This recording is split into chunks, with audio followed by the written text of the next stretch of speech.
Welcome back to the Semicolon Podcast, powered by ProjectNINE. We are your hosts, Jeslyn and Yvonne, the founders and directors of ProjectNINE. You are tuning into journey number 1 in our sub-series, It's Okay to Not Be Okay. In It's Okay to Not Be Okay, we'll be sharing the stories and experiences of others to build a supportive community where voices are being heard and valued. Although our experiences may be different, being able to connect with each other, support each other, and share with each other is essential to the journey of challenging mental health stigma. If you have a story to share or a message to tell, please feel free to contact us through the email and social media account provided at the end of this episode. We would love to share your story, and you can choose to have it anonymous. You can also contact us to let us know if you feel connected or inspired by these stories, and we welcome all sorts of feedback. Without further ado, let's start today's episode. Episode 3, It's Okay to Not Be Okay. Journey number 1. Content warning. This episode contains stories about anxiety, depression, and suicide. Please be aware that the above topics may be harmful and triggering to some audiences. You may exit this episode at any time. An adult supervision is advised. Building off of the second episode where we had the honor of interviewing Mr. Harry Potvin, we will be sharing his personal experience with gender roles and the impact it had on his mental health.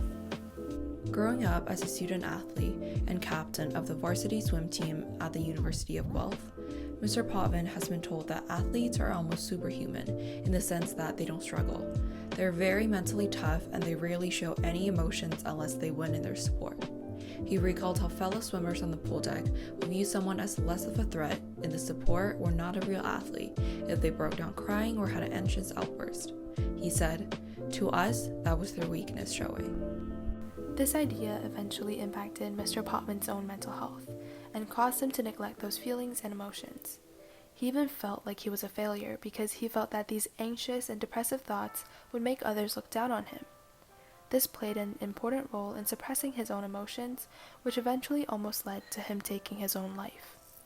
This is extremely sad to hear, especially when we think about the stats that we've talked about in the last episode while talking about the Mass You Live documentary, where we see that these kind of experiences are what young men are going through 24/7. Mr. Potvin also said that being the captain of the varsity swim team at the University of Guelph made the situation even worse and made it harder to open up about his struggles.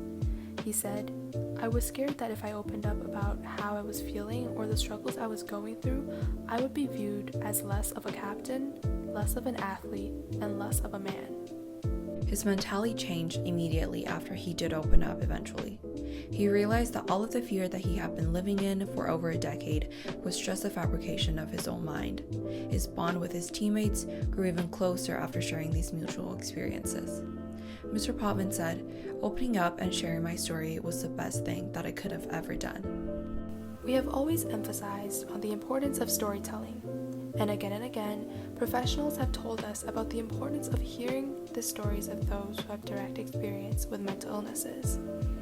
It is unimaginable how empowering shared experiences can be, especially for individuals who feel isolated and unsupported.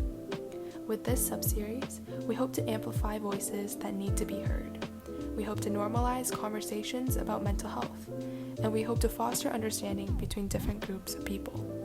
For sure, we hope that Mr. Potvin's experience with mental health can provide some insights for students. Regardless of gender, we're going through a period of self-doubt to start understanding emotions and be comfortable with these human emotions that everyone may face. Let the peer-to-peer relationship be something about mutual support instead of reinforcing unrealistic expectations on each other.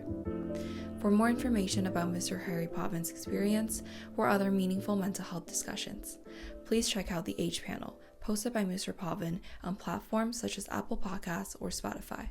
For more information, please visit our Instagram at ProjectNINE.official, all lowercase. We are always open for partnerships and for new members to join us in challenging the stigma. If you're in crisis and in need of assistance, please call 911, your local hotline, or attend to the nearest emergency department. Thank you so much for tuning into journey number 1 of the It's Okay to Not Be Okay sub-series of the Semicolon Podcast. Remember, it's okay to not be okay.